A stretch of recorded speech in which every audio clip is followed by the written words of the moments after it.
नमस्कार दोस्तों। तो मैं आज आपको कहानी सुनाने वाला हूँ जिसका टॉपिक है पिता का अनोखा प्यार, त्याग। यह स्टोरी शुरू होती है जब मैं घर से गुस्से में बड़बड़ाते हुए निकल आया था और बस स्टैंड की तरफ आगे बढ़ने लगा।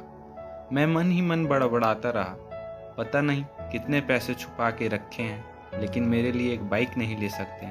अब मैं यहाँ से चला जाऊँगा और तब तक वापस नहीं आऊँगा जब तक मैं खुद के पैसों से बाइक नहीं खरीद लेता। इतना सोच ही रहा था तभी मेरे पैर में मुझे कुछ चुभने का एहसास हुआ। नीचे देखा तो समझ आया कि जल्दबाजी में पापा के जूते पहन आया हूँ। उन जूतों में कील उभरी हुई थी जो मेरे पैर में बार बार घाव किए जा रही थी। लेकिन उस समय गुस्सा अधिक था तो मैं बड़बड़ाते हुए आगे बढ़ गया। एकाएक मुझे याद आया कि मैं पापा का पर्स भी साथ ले आया हूँ। मेरे खुराफाती दिमाग में एक ख्याल आया, क्यों ना आज पापा का पर्स चेक किया जाए जिसे आज तक उन्होंने किसी को हाथ तक नहीं लगाने दिया।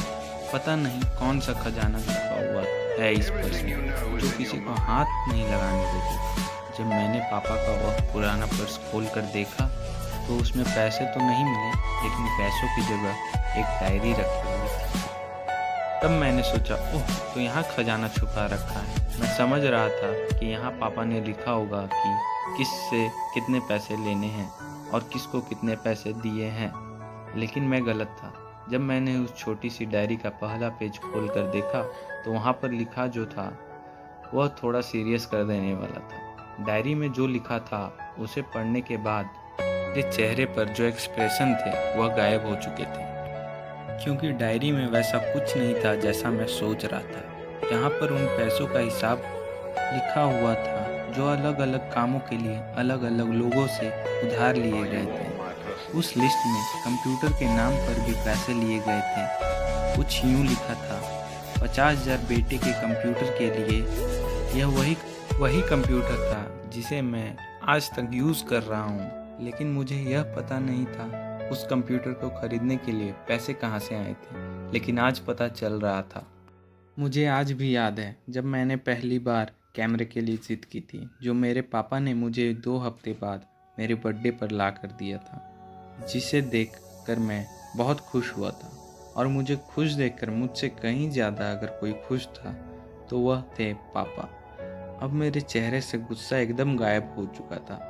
जब मैंने आगे का पन्ना पलटा तो वहाँ पर कुछ विशेष इच्छाएं लिखी हुई थी। पहली जो विश थी उसमें जो लिखा हुआ था, अच्छे जूते पहनना। यह बात मेरी कुछ समझ नहीं आई।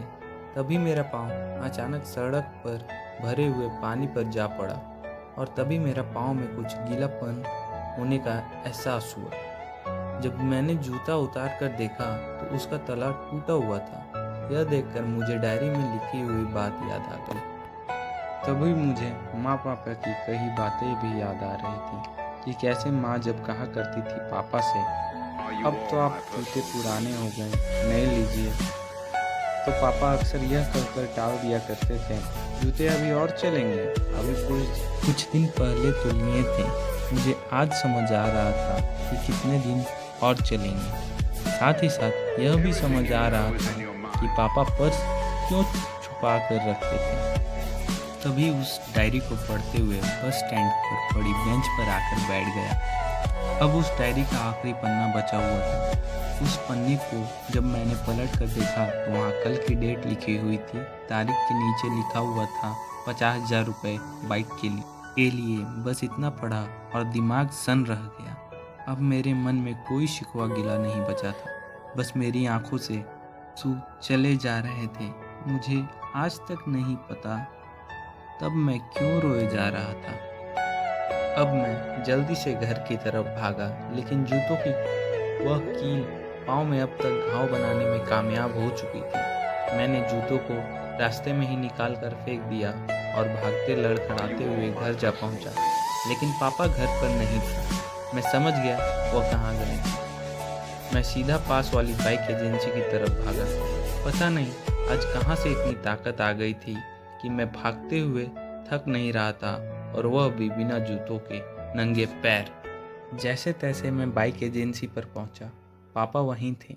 मैंने पापा को दौड़कर गले लगा लिया और मेरी आंखें से आंसू रुकने का नाम ही नहीं ले रहे थे। पापा को समझ नहीं पा रहे थे आखिर हो क्या रहा है, मैं क्यों रो रहा हूँ। मैंने पापा से कहा, पापा मुझे मोटरसाइकिल नहीं चाहिए, आप अपने लिए जूते ले लीजिए। अब आज से मैं जो भी करूँगा अपनी मेहनत से अपने बलबूते पर पढ़ कर करूँगा।